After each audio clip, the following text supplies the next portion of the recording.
Dog-eared continuation. With author commentary after. Dog-eared continuation. Once again, unintentionally prompted and stimulated at first 50 words, prompts for writing practice. I wasn't intending to write anything, but my response was elicited for me by the sincere intent of the site. Dog-eared, posted on November 10, 2014. When we went through the backpack of the dead woman we found under the bridge, there was nothing there but dog-eared copies of the stolen library books.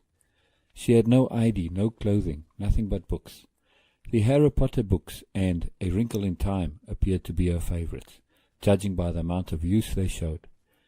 Did she have a shopping cart or some other belonging somewhere that contained more practical survival gear? I went down to the local homeless camp near the railroad tracks to ask around. My continuation. The book lady. Oh no, a bright-eyed man from the homeless camp was saying. He sounded disappointed, but not stricken.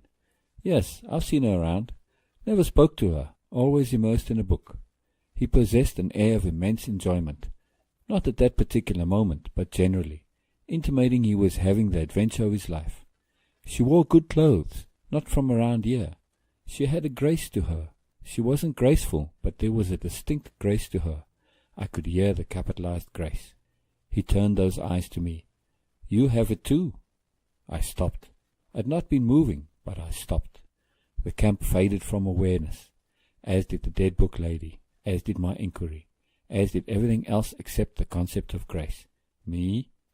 My sole concern contracted on grasping this treasure. Ashamedly somewhat, I now confess. But no, I take that back. There had been more, so much more going on. I tried to focus on the concept. Grace. Grace, but not graceful. No one would attempt calling my oversized bulkiness graceful. Yet I had grace. So complete was my immersion I did not even question Mr. Bright Eyes. I had absorbed his assertion completely. It was a revelation.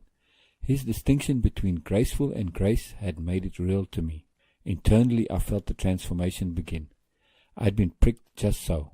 Disregarding the obvious, I focused on what it could possibly mean. Grace. Such a word. I was rough, loud, enthusiastic. I looked deeply into things, yes. Always focused on something, yes. I tried to think beyond the obvious, yes. But grace? I realized I had accepted his statement.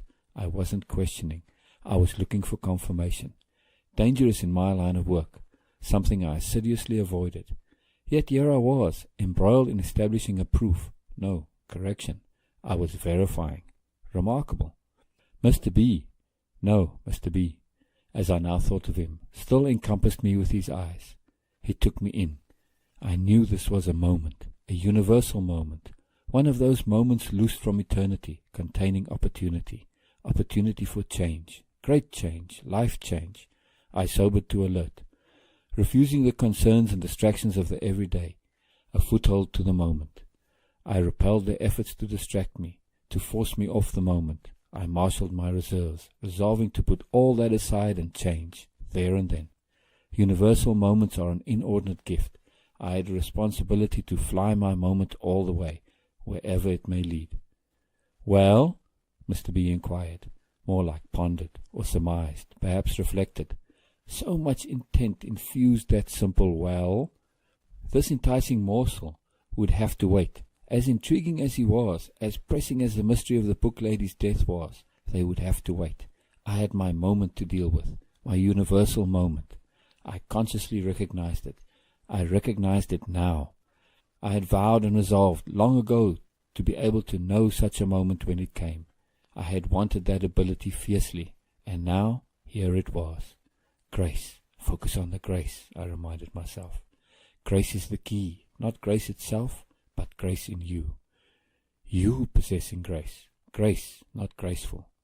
I reintegrated the elements of the moment, locking them into my existence. These moments are often infused with a nebulous, dreamlike quality. If I didn't make the effort to fully connect to the core elements, they might vaporize once I emerged from the immersion. The well was still in my ear. I'm scrambling to assimilate, came out. No, not assimilate, integrate. An eyebrow rose ever so faintly, the subtlest of suggestions challenging me to continue. That isn't accurate either. I paused. utilizing the power of the pause to its fullest. Incorporate! Yes, I did exclaim. It was a true exclamation from my depths. Incorporate was exactly what I was doing, to the fullest extent of the word. I wasn't only taking in the idea and concept of grace in me, of grace as being part of me, of grace being me. I was letting it be me. I was consciously and deliberately taking the concept, the gift, and bestowing it upon myself, ingesting it into my body. I wanted to remember. I wanted to be. I wanted grace to be in my bones, in my fiber, literally and figuratively. I was intent on becoming grace, fully. I recognized what he had said. Yes, I had to acknowledge. I had it too. But having it and being it were two very different things. Having grace without being grace was a waste, a shame. Was she grace, or did she merely imply it? I asked about myself. His eyes flared with intensity. I was inside him now. He paused. I could see it happen. Before he even started, he paused, taking stock, taking care to fully integrate and explore all of the extrapolations my questions had stimulated. He wanted to reply in the full context of my questions. He wanted to reply me, not reply to me, but reply me. He did not hurry. He made no effort to take any potential discomfort, impatience, or pressure from me into cognizance. He merely did what the moment necessitated. He recognized it as well. I waited. No. Waiting implies an awareness of time passing. I was on pause. I could wait forever for his reply. Time wasn't an issue. His eyes penetrated me. You can be grace, he said it slowly, distinctively, emphasizing each word, as if to impress the words upon my being. Yes, I humbly acknowledged. This was no time for dancing. We were at the heart of things, inside the vortex. I nearly said, but what does it mean? I checked myself, smiled. Delving inside to rephrase, I repurposed my intent. What exactly did I need to know? Precisely what did I need? I understood and agreed I could be grace. I could bring it into my way of being. That was not the problem. What then? I needed a clearer picture of grace. I realized I could not be, I could not incorporate what I didn't have a firm grasp of. As I transitioned to elaborating on the concept of grace, this came to me. Rule 190. The more we look for grace, the more we see it. The more we express grace, the more we live it. We can nurture grace, cultivate grace. Enough cannot be said about the awesomeness of grace. Living in a state of grace, this is a worthy ideal. Where I had seen it, I couldn't say. There had been many more like it on other topics. This one on grace had resonated deeply. My recall, while always good, was now flawless. It was the power of the moment. There was more, alternate expressions of the rule. I remembered having liked this aspect, looking at something from multiple angles to get a clearer view. It was integral to how I did my job. Look for grace, see grace. See grace, live grace. Live grace, become grace. Paying attention to grace brings it into our lives. An element of grace can be found anywhere, nurtured anywhere. If we just look, we can find that thread of grace and follow it, and pretty soon we find ourselves enveloped by grace. Yes, I remembered how it had resonated at the time. I had so loved it. Why had I not thought to apply it to myself? Something had evidently stuck. It was just taking time to work into my system. Yes, Mr. B stated. He had seen the awareness infuse my eyes. He knew something had transpired internally. He didn't press. An explanation would be appreciated, only if it would assist the process. No detours to be made on his behalf. I marveled at how these perceptions were so clear. They weren't foreign to me. I was familiar with this shade of insight. It was part of how I did my job so well. Reading the nuance of people was something I had spent a great deal of time studying and practicing. But this level of clarity and assuredness was new. I was always somewhat skeptical of my perceptions, always took them as only being possible until verified. But now I knew they were solid. Mr. B was still there. No hurry, no pressure. There had been more to that memory. It almost seemed as if he knew and was waiting. Yes, in another column, an extended perspective on the rule. I quoted for him, not exactly sure how I was able to. Grace is so deep, so complex. It encompasses everything. Grace includes an element of power, harmony, fluidity, connectedness, purity, beauty. Grace can be gracious and soothing, or fluid and exhilarating. It can be a profound feeling of joy and also of peace. But it is much more than any of these, much, much more. It is a state of being, a connected state of being, a state of being connected to everything, a state from which we know the marvelousness, the awesomeness, the goodness, the rightness and the exquisiteness of everything. Grace runs deep. Mr. B sighed, a deep sigh of contentment, a sigh of absorption. He was enveloping what I had said, allowing it to invigorate him. He smiled gloriously, reveling in the joy and grace. Yes, reveling. He was positively dancing within. He was celebrating me, I realized. What a gift. There had been something more, I remembered. The rules and the other expressions of them had been organized in columns. There had been a column at the end that had particularly grabbed me. It was unpretentiously labeled. How does this rule make a difference? I looked at Mr. B and repeated what it had so simply stated. It waters grace until it flowers. He nodded, making the connection. I had flowered. The end. The end. Dog-eared continuation commentary. After recording the reading of this writing, also known as the Grace Story, I reflected on my process. I'm constantly fascinated by the how of connecting to the more within. This particular creation somewhat different to most which come from me. Typically I write for myself alone, and to the universe. But, with this communication of the intimate connection to my characters, to my intents, to the complexities which are my internal world, I was myself grabbed by somewhat of a universal moment. However, contrary to expectation, such immersion and inspiration does not mean we're devoid of volition. Actually the opposite. One is flooded with so much to choose from. Usually we simply allow the flow, perhaps guiding and channeling what comes. However, additional processing is an option, especially if our pre-thought is particularly defined, allowing us to layer much which is then fine-tuned, coned, selected, added, emphasized, implied, connected and more. With this story, there's much particular layering. I remember, even amidst the profusion of influx, clear and distinct intents I wished to express and communicate in the sharing surfaced, allowing me to select and implement additional complexity. Principally, subtlety and sophistication, awareness, lack of assumption. I wished to illustrate depth of perception founded on insight and discernment, where these had been a habit, but coalescing into revelation, as the accumulation reached illumination mass. I intended to elucidate going beyond the ordinary and the expected. A big deal to me. To this end my intent was focused on the more of grace. How its graceful aspect is a reflection or expression, how it's not religious, how it's a state of being. How grace is transcendent in its many manifestations. How grace is a lifeblood of life. Other layers of my intent were most specifically geared to crafting this writing in such a way there'd be opportunity to sidestep assumption. The prompt sets the scene for a typical murder mystery.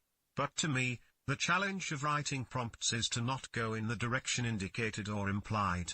To take a turn into the unexpected. A turn which takes us where we don't expect to go. A turn which nonetheless connects and follows from the story. My challenge is to fold the turn back into the provided beginning. To make the unexpected a surprise and revelation without unrealistic contrivance. I wrote my characters with this in mind.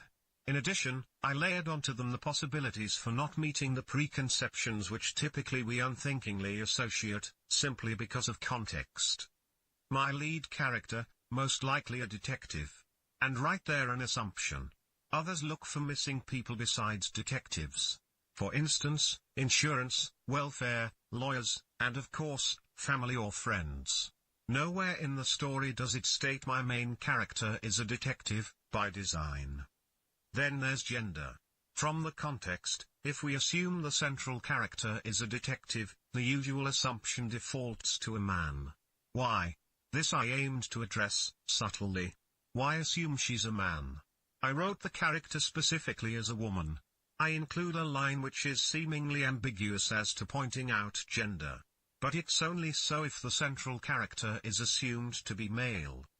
Mr. B is likewise layered. The homeless camp is mentioned.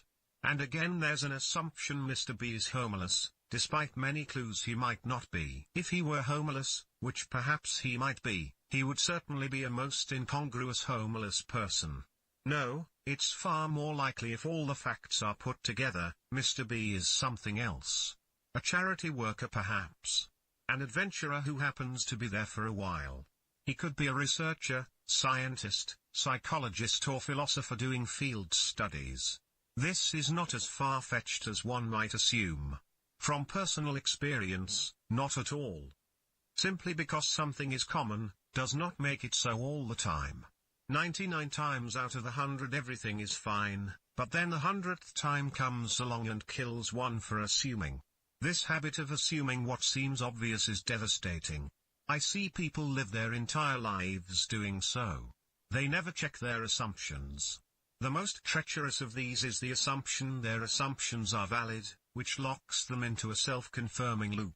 A bubble of self-generated restrictive perception. Sadly, those assumptions are so often wholly inaccurate and even downright incorrect. But that bubble of perception prevents truth or alternate perspectives from penetrating. The incongruities and unpleasant consequences are inevitably ascribed to unrelated factors. Particularly bad luck and the malintent of others, when it's nothing of the sort, simply sloppy thinking and faulty assumptions. All because of the inability to imagine there may be more than the typical, more than the familiarities of convention. Life can be missed with such limitations of belief, and tragically is, by far too many. Look for more, find more. B. I love multi-layering. It's present in everything, and pretty much in everything I do and experience. Once one connects to the layers, it's exciting indeed. 3D living. While my story takes the expected path of the prompt and veers sharply away, the layers are a detective story, but not a usual one. The detection is of subtlety, the detection is of assumption and expectation within, of bias and prejudice, also uncovering the profound, the sophisticated sublime ever present within the supposed mundane. I enjoy providing implied more, which if extrapolated and investigated, connect to many worlds of endeavor, and derive pleasure imagining all the alternative scenarios which could fit the facts of the story. There are many, since I deliberately did not make anything categorical. Much like grace itself, the layered elements of the story are difficult to define exactly. And as always there's more, not mentioned, takeaways could reveal further layers. The world is not merely a reflection of our petty selves. There's glorious difference, a window to expanding our little universes. Fine Noble. Nobilia.org. #assumption, #audio recording, #bias and prejudice, #deliberate imagination, #grace, #multi-layering, #perception bubble, #personal change, #personal detection, #personal transformation, #universal moment.